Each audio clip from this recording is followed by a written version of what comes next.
Selamat pagi nakku, salam sehat, salam SFD. Kembali bertemu dengan Ibu FG tentunya dalam mata pelajaran agama. Kita akan melanjutkan materi kita hari ini nakku mengenai bersikap kritis dan bertanggung jawab terhadap pengaruh media massa. Nah, pembelajaran kita hari ini menarik ya nakku tentang IT.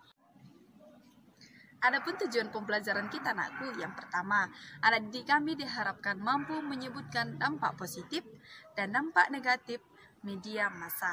Yang kedua, anak didik kami dapat memahami ajaran gereja tentang Dekret Konsili Vatikan II mengenai komunikasi sosial. Dan yang ketiga, anak didik kami diharapkan mampu menyebutkan contoh-contoh sikap kritis terhadap media massa. Adapun nilai karakter yang bisa kita ambil nakku, nilai fraternitas, karakter keenam mati raga, dan indikator yang pertama menggunakan IT dengan efektif. Mari nakku ikuti tetap video ini. Halo nakku, bertemu lagi dengan ibu ya. Jadi sebelum kita memasuki materi kita, alangkah lebih baiknya kita awali dengan doa. Kamu berdoa masing-masing di rumah nakku dan ibu di sini. Jadi, mari kita sama-sama membuat tanda kemenangan Kristus dalam nama Bapa dan Putra dan Roh Kudus. Amin. Nah, kita langsung ke materi kita nakku dengan judul bersikap kritis dan bertanggung jawab terhadap pengaruh media massa. Nah, apa saja itu contoh media massa nakku? Yang kamu pegang saat ini pastinya handphone, ada televisi, ada koran, radio, ada juga majalah dan lain sebagainya. Mari kita lihat sekilas tujuan pembelajaran kita nakku, karena ibu tadi sudah sampaikan di awal. Mari kita perhatikan kembali. Jadi inilah tujuan pembelajaran kita mengenai media massa ini nakku. Bisa juga kita lihat dengan jelas nilai karakter kita. Nah, yang akan kita bahas dalam materi ini nanti, yang pertama bersikap kritis dan tanggung jawab dalam menggunakan media massa. Yang kedua, pengaruh positifnya dan negatifnya. Dan yang ketiga, kritis bertanggung jawab terhadap media massa. Dan yang keempat, bijaksana menanggapi media massa. Jadi nakku, kita sebagai manusia tentunya tadi kita sudah memegang handphone. Tetapi nakku, ada dampak positif dan ada dampak negatifnya. Jadi mari ibu mengajak kita untuk bijaksana, kita bersikap kritis terhadap apa media yang saat ini kita gunakan. Seperti contohnya yang paling konkret adalah handphone. Karena kami tahu anak-anak kami semua pasti mempunyai handphone.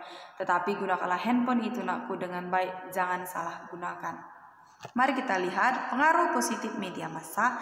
Informasi dapat menyebar secara luas dan lebih cepat. Dan yang kedua, meningkatkan efektivitas dan efisiensi bekerja.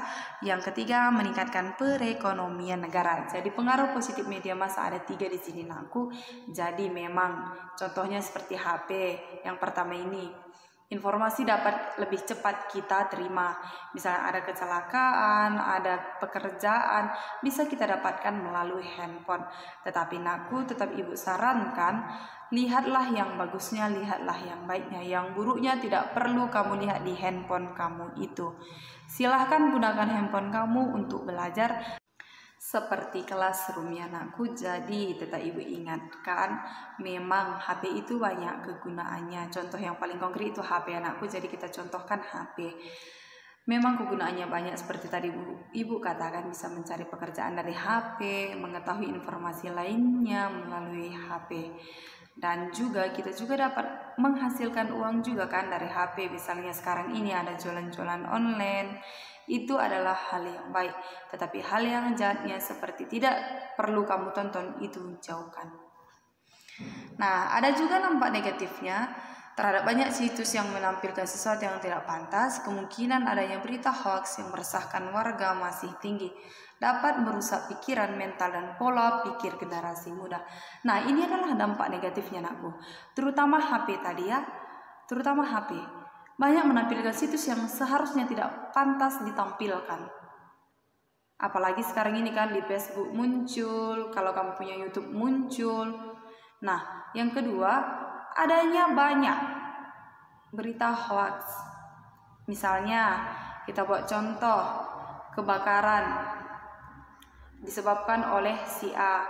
Padahal tadi kebakarannya disebabkan oleh gas, tetapi orang yang dituduh. Jadi itu berita hoax, berita tidak benar. Kita kebanyakan mempercayai berita hoax, anakku, padahal itu sebenarnya adalah berita yang tidak benar atau belum memiliki kepastian dan juga dapat merusak mental kamu. Contoh ibu buat, kalau kamu menggunakan HP, kamu tontonlah video-video pembelajaran, bukan video seperti contoh maaf kata porno atau yang lainnya. Itu kalau kamu tonton, aku dapat merusak pikiranmu, bahkan mentalmu. Apalagi sekarang kan zaman-zamannya game, ada Free Fire, ada domino, itu juga dapat merusak pikiranmu. Karena nanti tidur pun kamu, anakku, terbayang-bayang oleh game kamu itu. Bisa kalian main game, bisa kalian menonton video yang berguna, tetapi kamu batasi. Apalagi sekarang ini game ini sangat familiar ya. Jadi apalagi game domino. Jadi kalau ibu harapkan kamu membatasinya, bikinlah waktu untuk belajar, bikin waktu main game, dan bikin juga waktu untuk mengerjakan pekerjaan kamu. Nah, apa sikap kritis dan bertanggung jawab terhadap media massa itu? Kita baca bersama, anakku. Sikap kritis perlu dimiliki setiap orang karena banyak terjadi penyalahgunaan media massa, secara khusus dampak dari penyalahgunaan kebebasan pers. Kebebasan pers adalah kebebasan media komunikasi melalui media cetak maupun melalui media elektronik. Kebebasan pers adalah sesuatu yang sangat fundamental dalam kehidupan berbangsa dan bernegara yang demokrasi. Namun pers yang bebas dan tidak bertanggung jawab menimbulkan dampak yang tidak baik di kehidupan masyarakat. Jadi nakku, ibu harapkan kamu selalu was-was, bertanggung jawab terhadap apa saja yang muncul dalam media massa, seperti contohnya handphone tadi. Jadi ibu harapkan kalian mengambil sikap positifnya saja atau dampak positifnya saja, tidak dampak negatifnya. Nah, zaman sekarang ini nakku, sering kali terjadi bahwa media massa menyajikan informasi yang tidak akurat, itu tadi seperti berita hoax, tidak objektif, menyebarkan kebohongan, pornografi yang seperti ibu katakan, dan permusuhan. Jadi melalui media massa ini juga nakku, kita bisa saling bermusuhan. Kenapa? Apalagi di Facebook, saling menyindir di status, itu akan menyebabkan permusuhan dengan kamu dan teman kamu. Kalian saling sindir-sindiran hanya karena masalah sedikit saja. Selain berkaitan penyebaran informasi, media massa juga dimanfaatkan untuk menciptakan gambaran ideal manusia sebagai lain kepentingan bagi pemilik modal, pengusaha, dan sponsor atau periklanan produk untuk melakukan rekayasa demi kepentingan bisnis dan politiknya.